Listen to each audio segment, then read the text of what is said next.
Hello friends.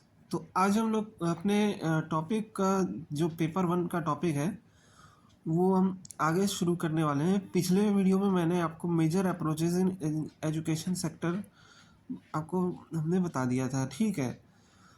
और आज हम AIIMS and objective of education और कॉन्सेप्ट ऑफ टीचिंग पे आज हम लोग बात करेंगे। तो अपने वीडियो की हम शुरुआत करते हैं, ठीक है। तो AIIMS and objective of education के बारे में बताने से पहले हमें ये जानना होगा कि हमारे पास जो कॉन्सेप्ट दिया गया है उसके प्रोपोनेंट कौन कौन से हैं, ठीक है। हमारे पास जो इम्पॉर्टेंट कॉन्सेप्ट इन एजुकेशन चलते हैं तो उसके प्रोपोनेंट कौन कौन से हैं। तो पहला है आपका बेसिक कॉन्सेप्ट। बेसिक कॉन्सेप्ट और इसके प्रोपोनेंट हैं महात्मा गांधी,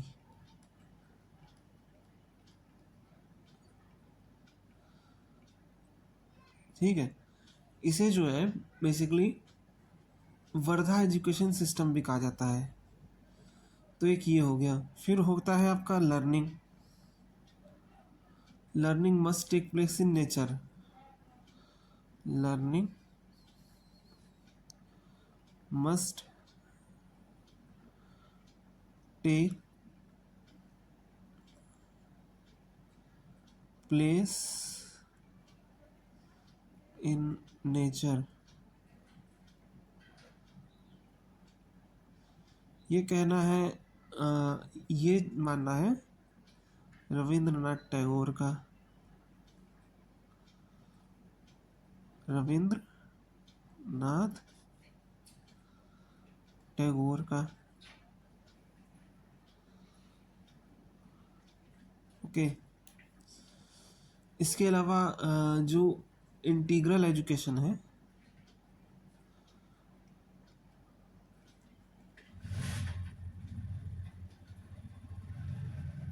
इंटीग्रल एजुकेशन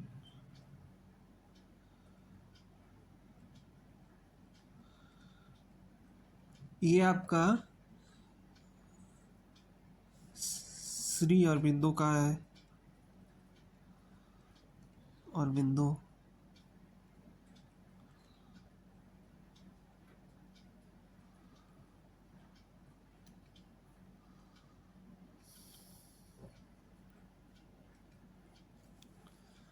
फिर focus on spiritual aspect of Indian philosophy.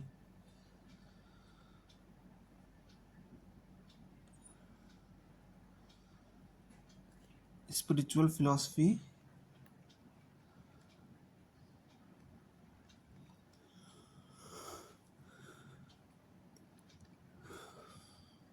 Sorry spiritual aspect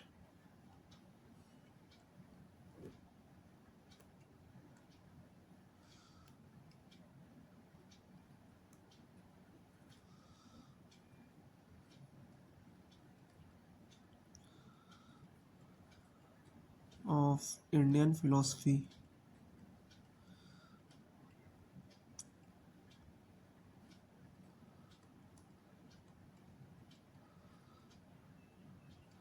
ठीक। फिर ये मानना है S Radhakrishnan, doctor S Radhakrishnan.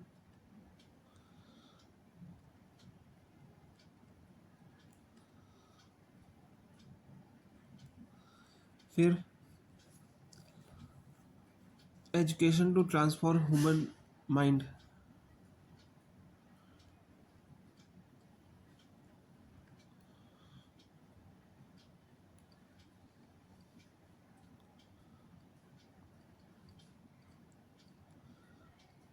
Human mind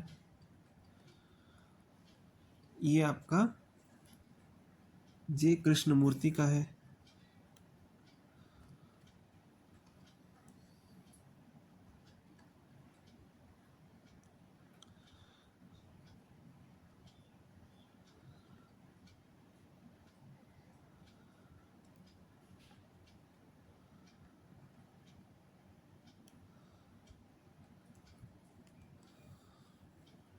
फिर एक्सपीरियंशियल लर्निंग,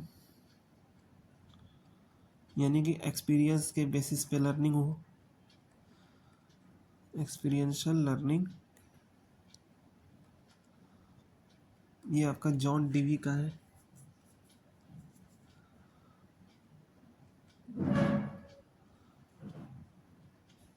इसको अच्छे से मैं लिख देता हूँ।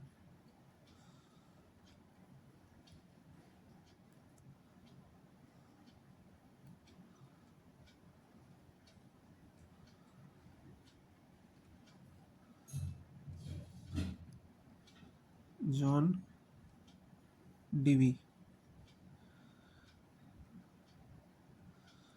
फिर self education through development of individuality,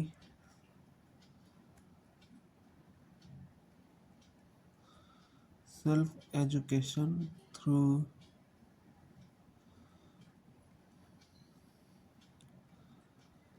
development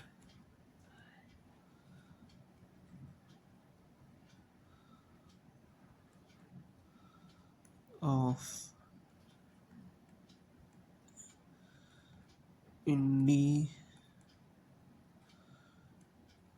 individuality,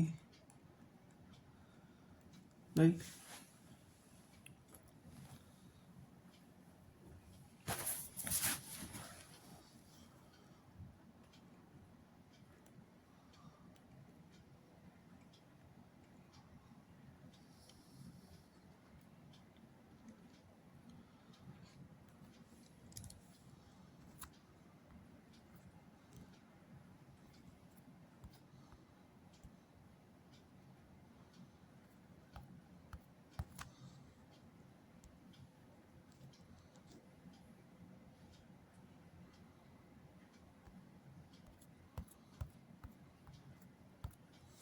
ठीक है, तो ये है। इसके अलावा हमारा आता है, ये जो है, ये हमारा इसके पीछे मारिया मोंटेसरी है।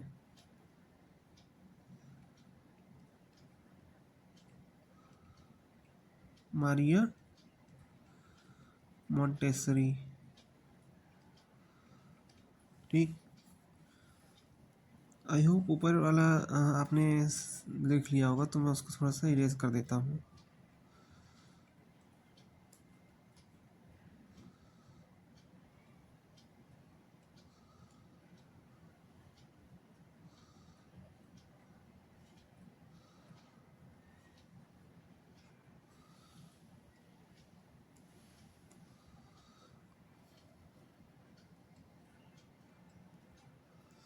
फिर KG focus on kindergarten focus on self activity, creative and social cooperation, यानी कि KG focus on self activity,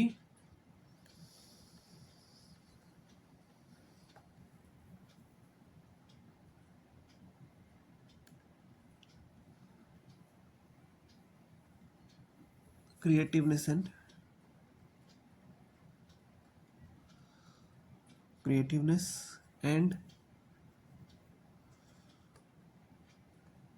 social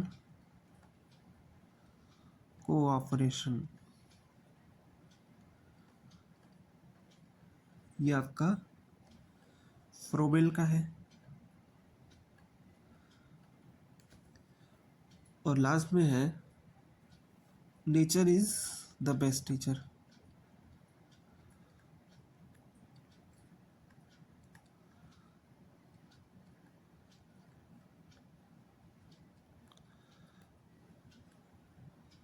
ये आपका है रूसो।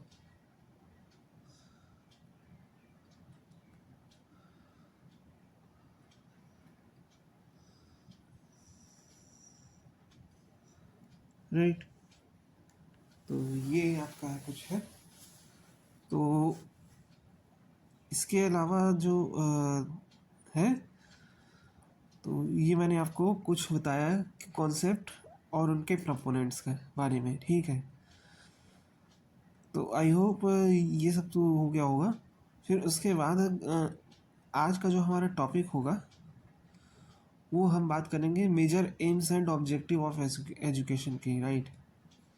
तो जो हमारे एजुकेशन के, हम एजुकेशन को किस लिए प्रोवाइड करते हैं और इसकी ऑब्जेक्टिव्स क्या है, इसके एम्स क्या है, राइट। तो उस पर हम आज पूरी बात करेंगे, ठीक है। तो पहला कहता है कि अ,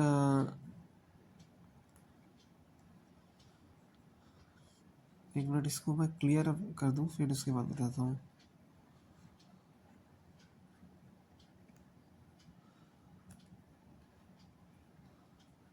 ओके,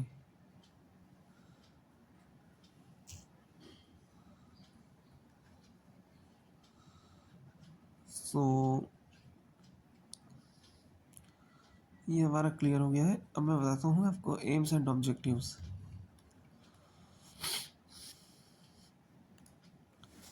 तो हैविंग हर्स्ट और न्यू नॉगर्टन दो नाम हैं, ज़रूरत नहीं है इन्हें रटने की, मैं बस बता रहा हूँ। हैविंग हर्स्ट एंड न्यू गार्टन, तो इन लोगों ने क्या किया है, इन लोगों ने बताया है कि two important function of education system, education system के दो इम्पॉर्टेंट फंक्शन बताए हैं। पहला है a mirror that reflect society as it is और it is to be stabiliser of the society, यानी कि एक ऐसा शीशा है जो कि समाज को दिखाता है कि समाज कैसा है, और एक दिखाता है कि एक समाज को कैसा होना चाहिए, राइट। दूसरा है an agent of social change और force directed towards implementing the ideas of society. दूसरा है ये जो कोई भी सोशल चेंज होता है ये उसका एक तरीके का ज़रिया होता है जिसके ज़रिए सोसाइटी में एक चेंज आता है ना। तो ये दोनों major aims and objective mister Havighurst ने दिए हैं एजुकेशन सिस्टम के। अगर मैं इसको थोड़ा सा और इलेबोरेट करूं तो फॉर्म्स ऑफ एजुकेशन हमें देखने को मिलता है। फॉर्म्स ऑफ एजुकेशन की अगर मैं बात करूं तो ये हमारे 3 फॉर्म्स ऑफ एजुकेशन के हमारे दिखते हैं। पहला है फॉर्मल,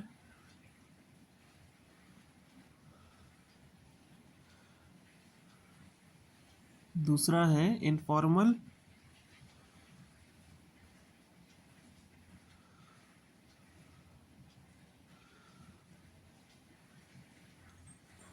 और तीसरा है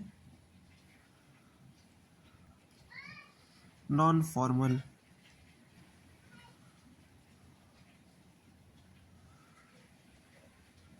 नॉन फॉर्मल, ठीक है।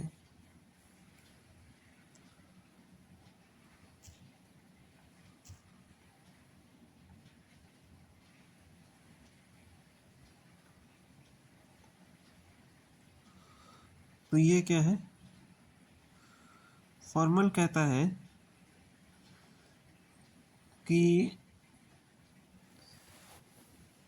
imparted through institution like schools, colleges, etc. या प्री प्लान्ड और ऑर्गेनाइज्ड, ठीक है। यानी कि फॉर्मल एजुकेशन सिस्टम में स्कूल आ जाएगा,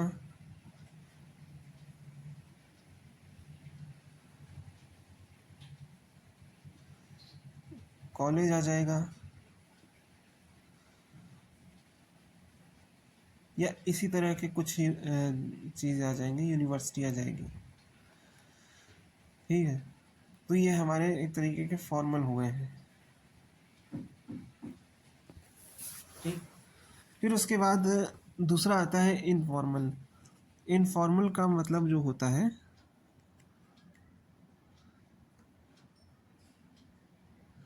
ये होता है imparted through day to day activity from home और कम्युनिटी। और इसका ये जो है ये इनडायरेक्ट होता है और लेकिन स्पॉन्टेनियस होता है। Indirect and spontaneous. तीसरा है नॉन फॉर्मल। ये आपका imparted through conscious and deliberate efforts और ये फ्लेक्सिबल होता है। ठीक है, तो ये फॉर्म्स ऑफ एजुकेशन हमें देखने को मिलते हैं, राइट। तो जॉर्ज पेन नाम के एक और सोशियोलॉजिस्ट है,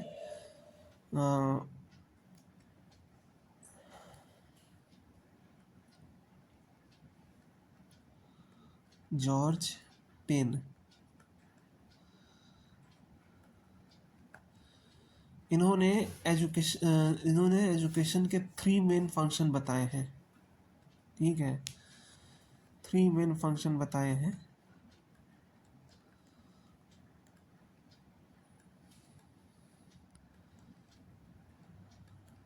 पहला है assimilation of tradition. Assimilation of tradition.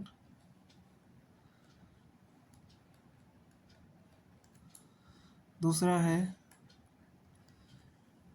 Development of new social pattern.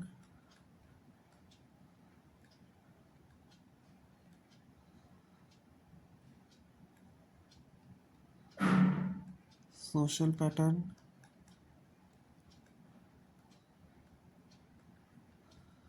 और तीसरा है क्रिएटिव एंड कंस्ट्रक्टिव रोल।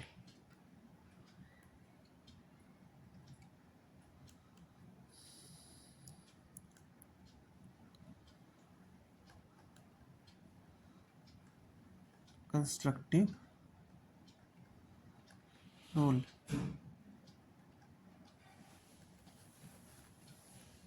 तो ये कुछ हमें एजुकेशन के फंक्शन बताए गए हैं, है ना। फिर उसके बाद कुछ फैक्टर्स होते हैं जो कि डिटरमाइन करते हैं हमारे एजुकेशन के एम्स। जो हमारे एजुकेशनल एम्स होते हैं उसके फैक्टर कुछ होते हैं जो डिटरमाइन करते हैं, और वो फैक्टर्स क्या क्या हैं तो उसके बारे में भी मैं आपको बता दे रहा हूँ। इन सबको मैं साफ कर दे रहा हूँ ताकि मैं आपको फ्रेशली बता सकूँ।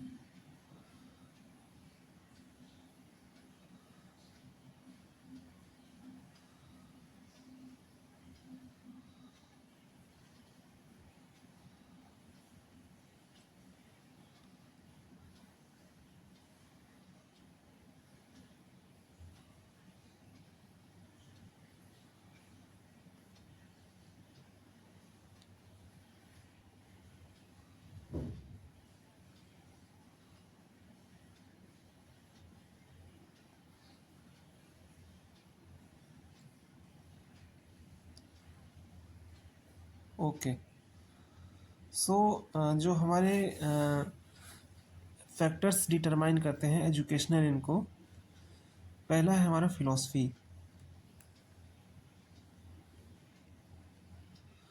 Philosophy philosophy and education are 2 sides of the same coin. ठीक है, यानी कि जो दर्शन है और जो शिक्षा है ये एक ही सिक्के के 2 पहलू माने जाते हैं। Philosophy is the main factor that determines the aim of education. Philosophy जो होता है, जो हमारा दर्शन होता है, वो सबसे बड़ा फैक्टर होता है जो कि हमारे एजुकेशन का जो उद्देश्य होता है उसको निर्धारित करता है। हमारी शिक्षा का जो उद्देश्य होता है उसको निर्धारित करता है। Education is turn to the best means for propagation of philosophy. शिक्षा जो होती है वो हमारी एक तरीके से सबसे बेहतरीन ज़रिया है जिससे कि हम अपने जो फिलॉसफी है, जो हमारा दर्शन है, उसको हम फैला सकें। तो सबसे पहला हमारा जो फैक्टर डिटरमाइन निकल के आता है वो हमारा फिलॉसफी है। दूसरा इम्पॉर्टेंट फैक्टर हमारा क्या है? ह्यूमन नेचर, यानी कि मनुष्य के प्रकृति। अब ये क्या है? तो वो कैसे? It is closely linked with philosophy. For example, idealist regard unfolding of the divine in man as the aim of education. ये भी जो है हमारी जो फिलॉसफी होती है उससे क्लोजली लिंक है, राइट। जैसे कि एक आदर्शवादी व्यक्ति जो होता है वो एक डिवाइन देवत्व की भावना देखता है और उसी के हिसाब से अपने एम ऑफ एजुकेशन को डिसाइड करता है, ठीक। तीसरा है socio cultural factor and problems.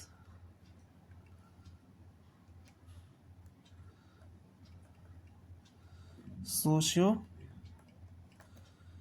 Cultural factors and problems.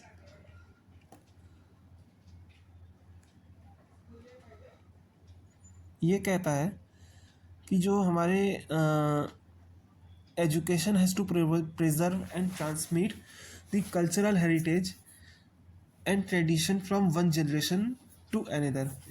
यानी कि शिक्षा का ये उद्देश्य भी है, ये भी एक इम्पॉर्टेंट फैक्टर है कि जो हमारी एजुकेशन होती है उसको हमें बचाना चाहिए और उसको हमें अगले पीढ़ी के उसमें हमें इसे ट्रांसमिट कर देना चाहिए। जैसे एक पीढ़ी से दूसरी पीढ़ी में ट्रांसफ़र होता है तो हमें उसको भी, ताकि जो हमारा कल्चर है, हमारी जो हेरिटेज है, वो विरासत है, वो बची रहे। तो ये भी एक इम्पॉर्टेंट फैक्टर हमारा निकल के आता है। चौथा है हमारा रिलीजियस फैक्टर। वो कैसे? तो रिलीजियस फैक्टर जो होता है हमारा, जैसे in ancient India Buddhism emphasise the inculcation of ideals of religion such as ahimsa and truth into the prevailing educational system.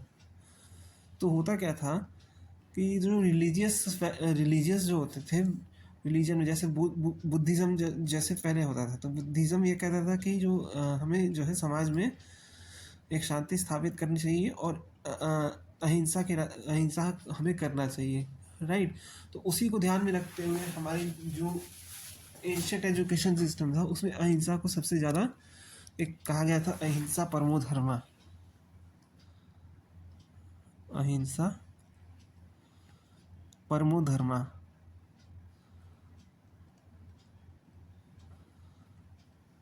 तो ये हमारे एंशिएंट एजुकेशन सिस्टम का एक लाइन होता था जिसमें हर बच्चे को जो पढ़ता था उसको ये सिखाई जाती थी, राइट। फिर आता है हमारा पांचवा जो फैक्टर इम्पॉर्टेंट है, वो है पॉलिटिकल आइडियोलॉजीज़।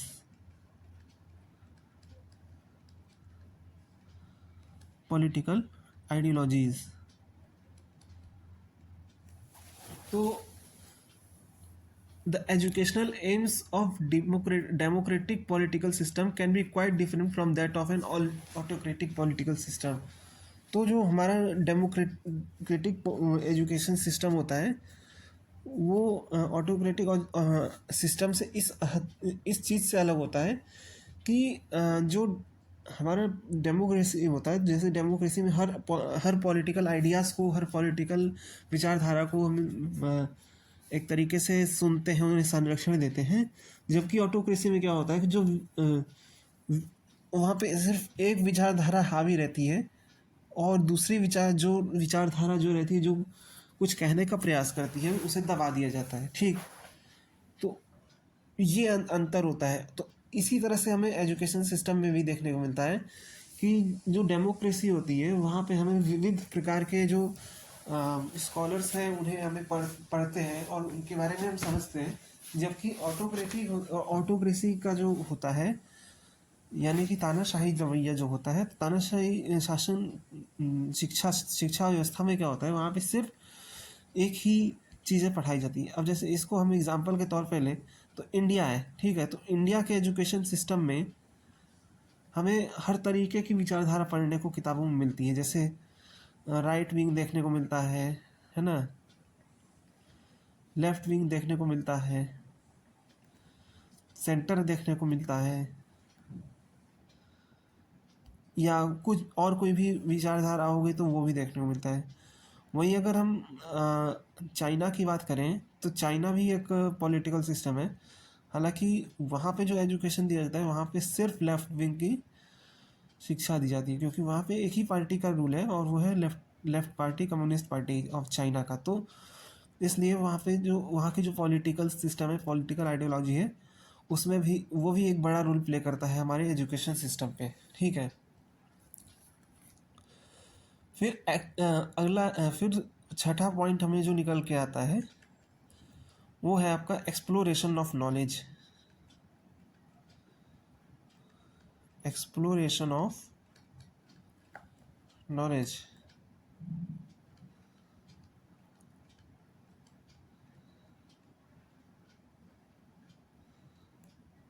ठीक। तो ये knowledge is must for good interpersonal relationship, healthy adjustment in life, modification of behaviour, self awareness and for social growth. It is also a source of happiness. तो जो knowledge होता है वो भी ये एक इंटरपर्सनल रिलेशनशिप को डेवलप करने के लिए अच्छी होनी चाहिए। ठीक है। और जो लाइफ में होता है, लाइफ की हेल्दी एडजस्टमेंट के लिए भी एक ज़रूरी चीज़ होती है। Modification of behaviour, self awareness and for social growth, it is also source of happiness. तो जो नॉलेज का जो एक्सप्लोरेशन होता है वो इन सब चीज़ों के लिए भी काफ़ी ज़्यादा अहम होता है। फिर उसके बाद जो हमारा अगला फैक्टर है वो है आपका वोकेशनल। ठीक। वोकेशनल हमारा कहता है कि vocational education should prepare child to earn his livelihood and make him self sufficient and efficient both economic and social factors.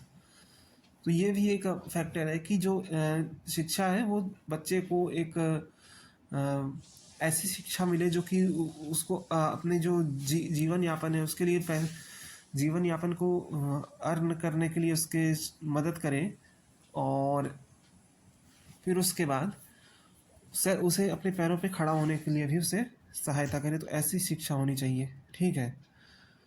फिर अगला फैक्टर होता है यह है self actualization and total development. Self actualization and development.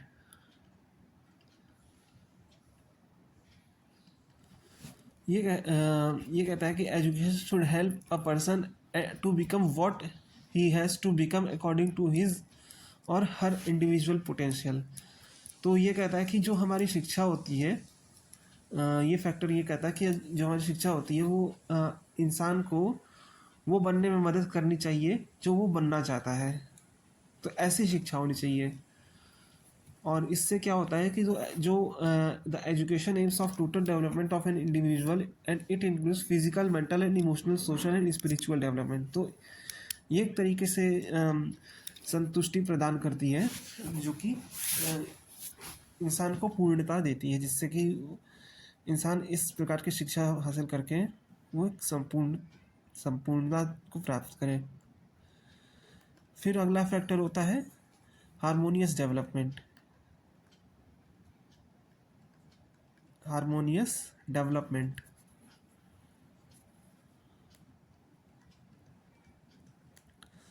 इसका मानना है कि जो इसमें सबसे पहले Mahatma Gandhi emphasise this aim of education very much when he say by education we mean on all round drawing out of best in child and man body, mind, spirit. तो इसमें वो एम्फसाइज करते हैं कि जो इंसान होता है, जो बच्चा होता है, उसके संपूर्ण विकास का इसमें एक तरीके से रूपरेखा खींची जाती है और उसे इस एजुकेशन के ज़रिए हम उसके संपूर्ण माइंड, उसका संपूर्ण मस्तिष्क, उसके शरीर का और उसकी आत्मा का, उसका पूरी तरह से डेवलपमेंट चाहते हैं, ठीक है, और ये हारमोनियस होना चाहिए। फिर अगला फैक्टर होता है वो मोरल एंड कैरेक्टर डेवलपमेंट। वही है कि some educationalists consider these as a supreme aim of education, है ना।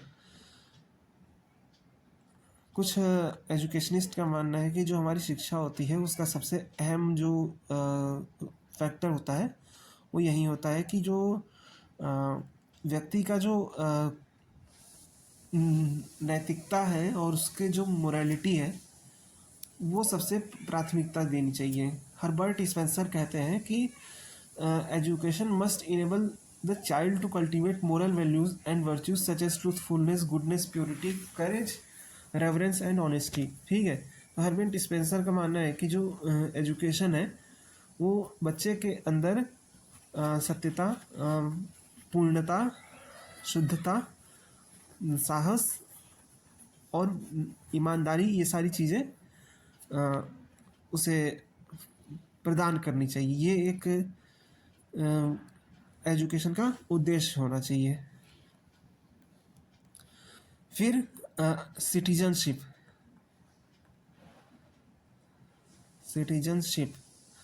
तो ये कहता है कि as a member of society a student should be conscious about his और her duty, function and obligation towards this society.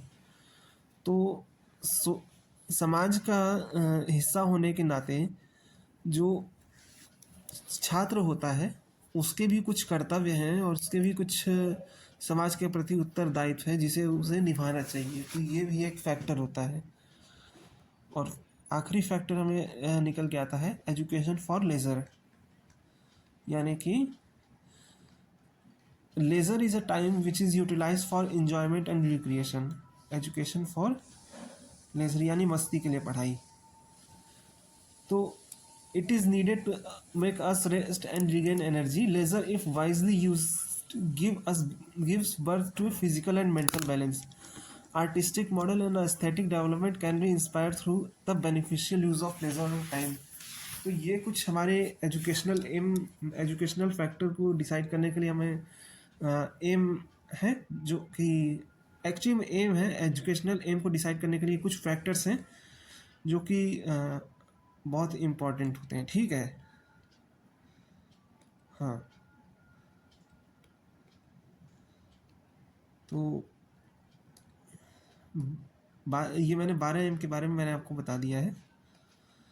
पहला है फिलॉसफी, दूसरा है ह्यूमन नेचर, तीसरा है socio cultural factor and problems, चौथा है रिलीजियस, पांचवा है पॉलिटिकल आइडियोलॉजीज, छठा है एक्सप्लोरेशन ऑफ नॉलेज, सातवां है वोकेशनल, आठवां है सेल्फ एक्चुअलाइजेशन एंड डेवलपमेंट, नौवां है हारमोनियस डेवलपमेंट, 10वां है मोरल एंड कैरेक्टरिस्टिक, 11वां है सिटीजनशिप और 12वां है एजुकेशन फॉर लेजर। तो ये है आज के इस वीडियो में मैंने इतना डिस्कस किया है, राइट।